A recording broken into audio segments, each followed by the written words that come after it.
Hello everyone. नमस्ते।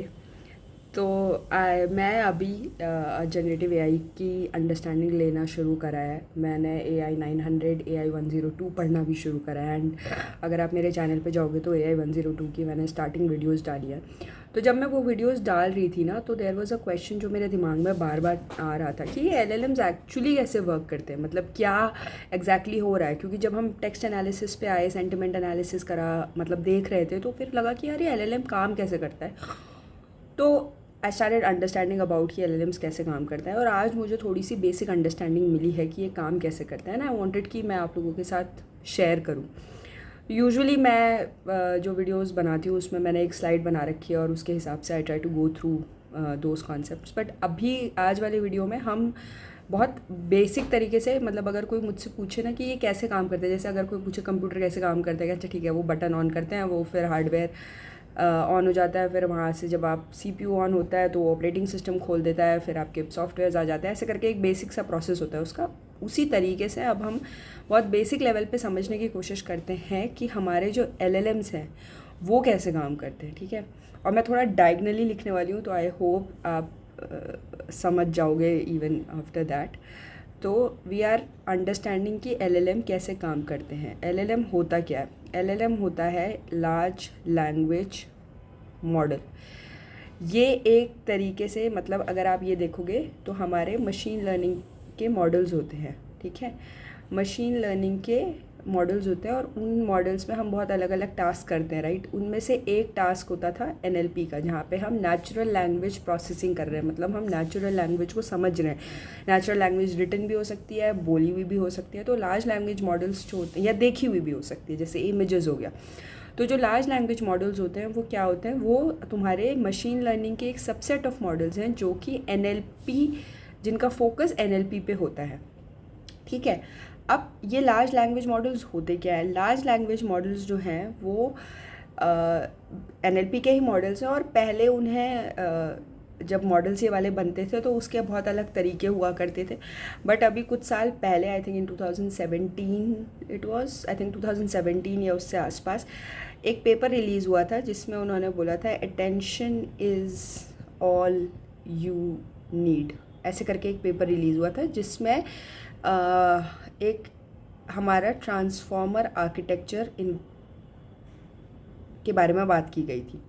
तो उसके बाद जो हमारे एलएलएम मॉडल्स बने हैं वो they are based out of transformer architecture. अब कुछ मॉडल्स जो होते हैं वो इस पूरे आर्किटेक्चर को पूरी तरीके से कंसिडर करते हैं, और कुछ ऐसे मॉडल्स होते हैं जो इसके सिर्फ कुछ पार्ट्स को कंसिडर करते हैं, ठीक है। अभी हम बात करने वाले हैं पूरे ट्रांसफॉर्मर आर्किटेक्चर को कि वो कैसे काम करता है, ठीक है। अगर मैं इसको आपको सिंपल उसमें बताऊं तो हमारे पास एक इनपुट होता है। वो इनपुट को हम, एक इनकोडर होता है, उसको भेजते हैं। इनकोडर के बाद वो डिकोडर पे जाता है, और डिकोडर पे जाने के बाद वो मेरा आउटपुट क्रिएट करता है। तो इनपुट, इनकोडर, डिकोडर, आउटपुट, ये इसका पूरा आर्किटेक्चर होता है। कुछ मॉडल्स ऐसे होते हैं जिसमें सिर्फ इनकोडर का यूज़ करते हैं, कुछ मॉडल ऐसे होते हैं जिसमें सिर्फ डिकोडर का यूज़ होता है। तो वो अलग अलग तरीके के मॉडल्स हैं, but based out of transformer architecture ही होते हैं, ठीक है। अब अब ये वर्क कैसे करता है?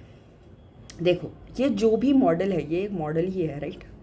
मतलब जो भी इस आर्किटेक्चर को यूज़ करता है वो होता तो एक तरीके से, अब वो है तो एक मॉडल ही, राइट।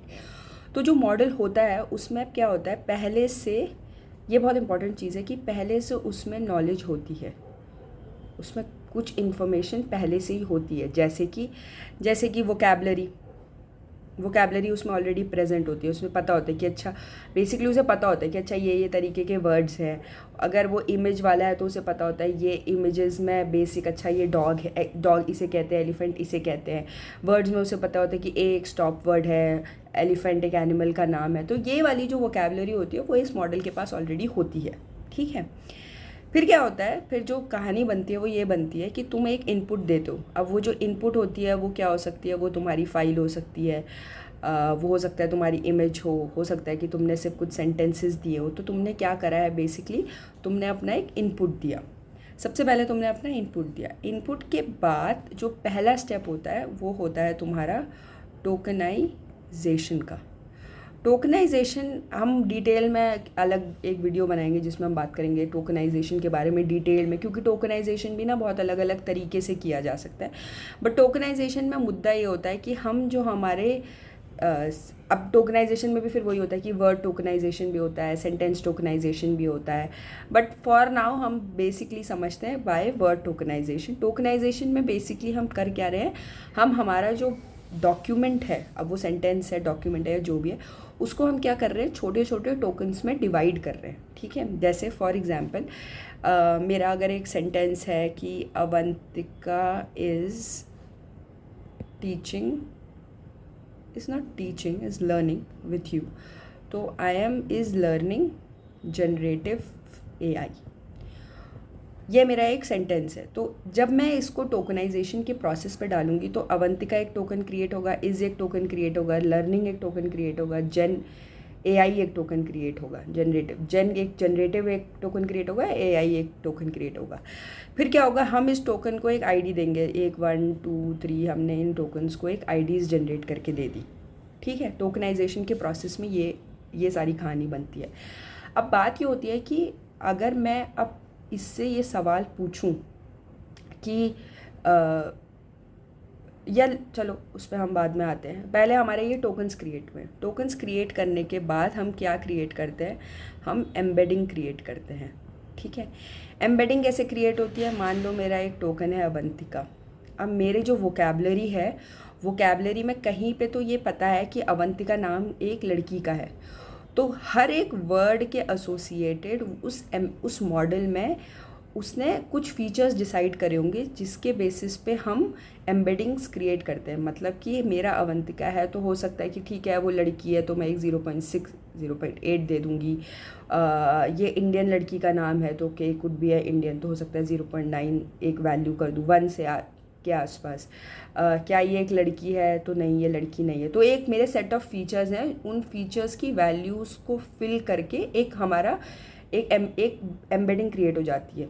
इसको हम बोलते हैं हमारा वेक्टर, या फिर हम इसको बोलते हैं या नहीं, इसको हम बोलते हैं या तो हम बोलते हैं इसे हम एम्बेडिंग, या फिर हम इसे हम बोलते हैं कॉन्सेप्चुअल वेक्टर। ठीक है, this is also called a conceptual vector.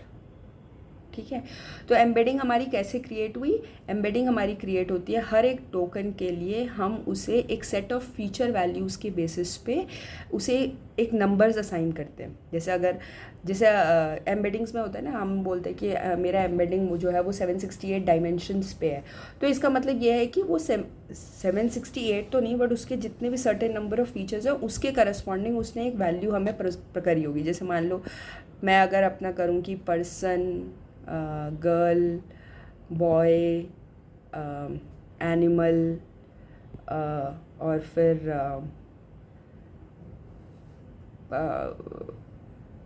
Girl, boy, animal, nature, ऐसे करके मेरा एक फ़ीचर है। मतलब मैंने set of feature values set करी हुई हैं।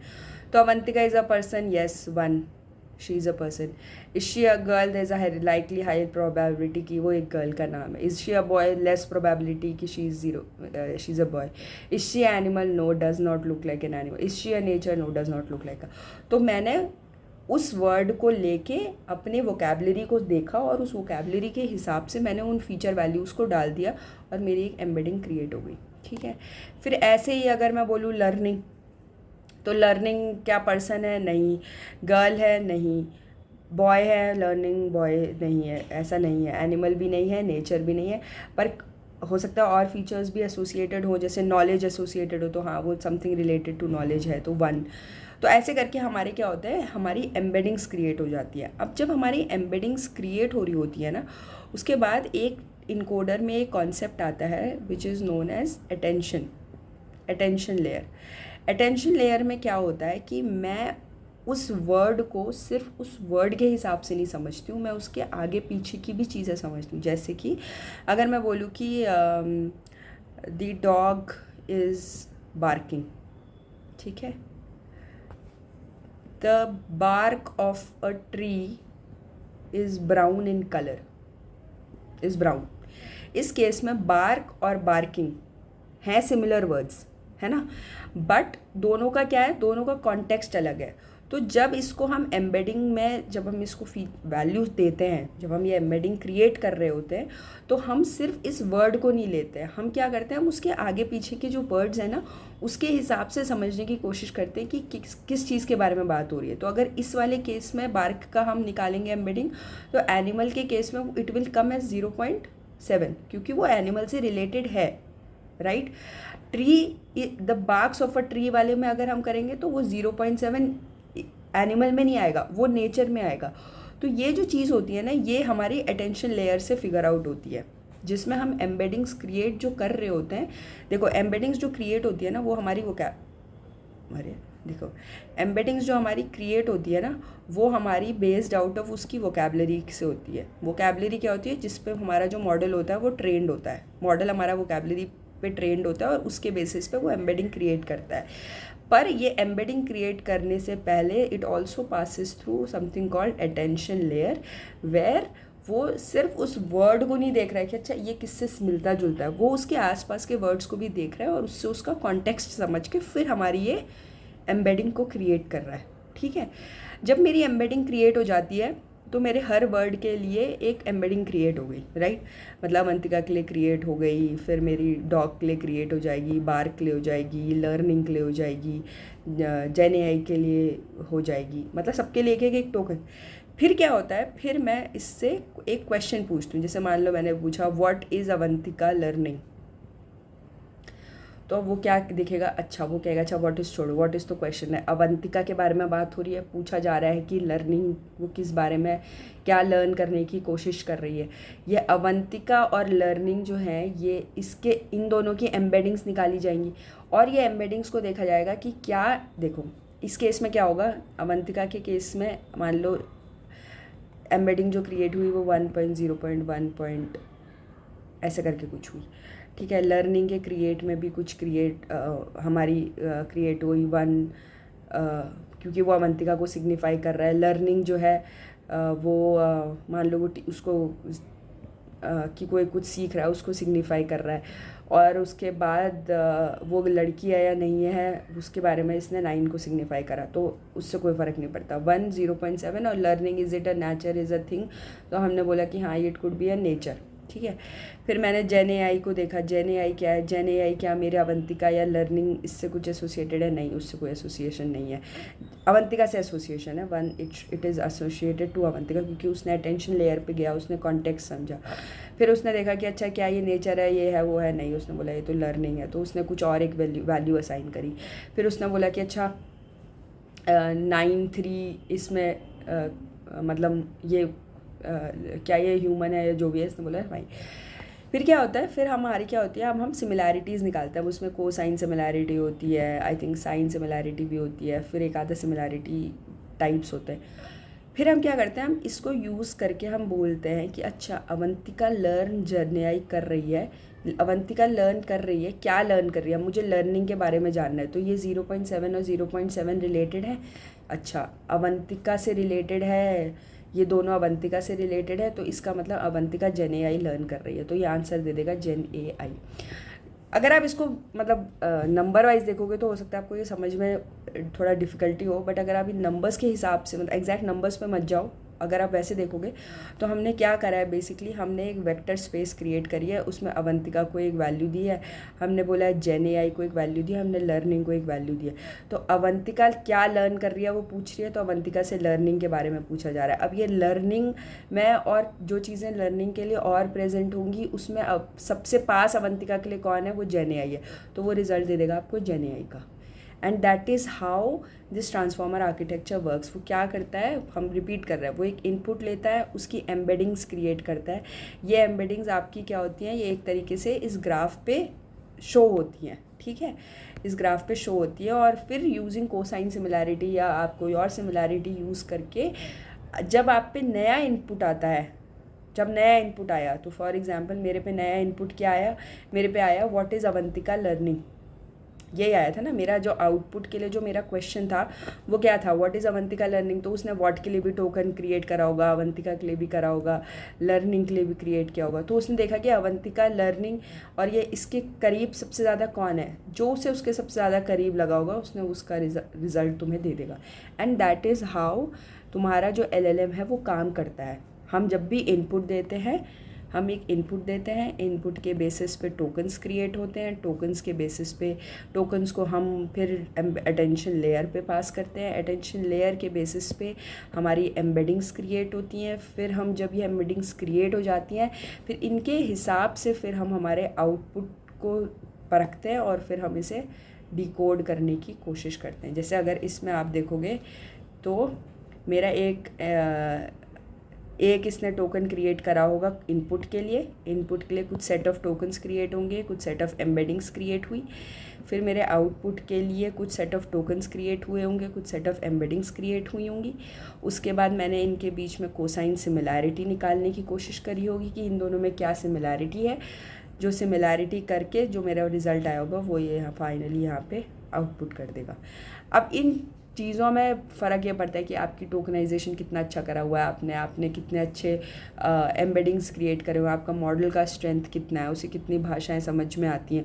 ऑल ऑफ दीज थिंग्स फिर उससे आपका रिज़ल्ट जो होता है वो सेट होता है। आपने कोसाइन सिमिलैरिटी यूज़ करी है या आप कोई और सिमिलैरिटी यूज़ कर रहे हो उसके बेसिस पे उसका रिज़ल्ट आता है। बट आई होप कि इसमें आपको समझ में आया कि क्या क्या कॉन्सेप्ट्स हैं। एंड आई होप कि you have now a basic understanding कि LLMs क्या काम करते हैं, कैसे काम करते हैं। अगर नहीं आया है तो मे बी मैं आपको एक एग्जांपल दे सकती हूँ। जैसे कि हमने एक LLM क्रिएट करा था, तो हमने क्या करा था, हमारा इनपुट था, ठीक है, हमने उसके टोकन्स डिवाइड करे थे। टोकन्स डिवाइड करने के बाद हमने एम्बेडिंग्स क्रिएट करी, ठीक है। फिर एम्बेडिंग्स क्रिएट करने के बाद हमने उसे एक वेक्टर डेटाबेस में स्टोर कर दिया था। वेक्टर डेटा में स्टोर करने के बाद वो एक इंडेक्स क्रिएट हो जाता है वहाँ पे। इंडेक्स क्रिएट करने का मतलब, इंडेक्स इज़ बेसिकली आपका सेट ऑफ वेक्टर्स जिस पे आपके मतलब सेट ऑफ वेक्टर्स या सेट ऑफ एम्बेडिंग्स होती हैं। फिर मैं उस LLM से कुछ सवाल पूछ रही हूँ, तो वो क्या कर रहा है, जब मैंने उससे सवाल पूछती थी तो वो क्या करता है, वो फिर से उसका टोकन बनाता है। टोकन बनाने के बाद वो एम्बेडिंग बनाता है, वही एम्बेडिंग को वो फिर पास करता है अपने मॉडल को, और वो कहता है कि इस एम्बेडिंग्स के सबसे ज़्यादा सिमिलर एम्बेडिंग कौन सी है। जो भी सेट ऑफ एम्बेडिंग्स उसके पास बैठती है वो उसको रिजल्ट देता है। और हमें पता कैसे चलता है, क्योंकि हर एक टोकन जो होता है वो एक वेक्टर स्पेस पे ऐसे क्रिएटेड होता है, तो जो सबसे पास उसे मिलता है, जिनके बीच में रिलेशन मिलता है, वो उसका रिजल्ट बता देता है। तो नेक्स्ट वीडियो में अभी हम देखेंगे कि कोसाइन सिमिलैरिटीज़ क्या होती है, ये सिमिलैरिटीज़ क्या होती हैं, इन सिमिलैरिटीज़ के रिजल्ट्स क्या आते हैं, क्या डिफरेंसेस हैं, कौन सा कब यूज़ करना चाहिए, टोकनाइजेशन कैसे होता है। तो दोज आर द थिंग्स जिस पर हम और बात करेंगे। This was a basic understanding of कि LLM कैसे काम करता है, एंड आई होप कि आपको समझ में आया है। If not please let me know, please let me know, ठीक है। That's it for today. बाकी मैं जो भी सीखती रहूँगी, it's coming up. Keep listening, stay tuned, keep learning. Okay, bye bye.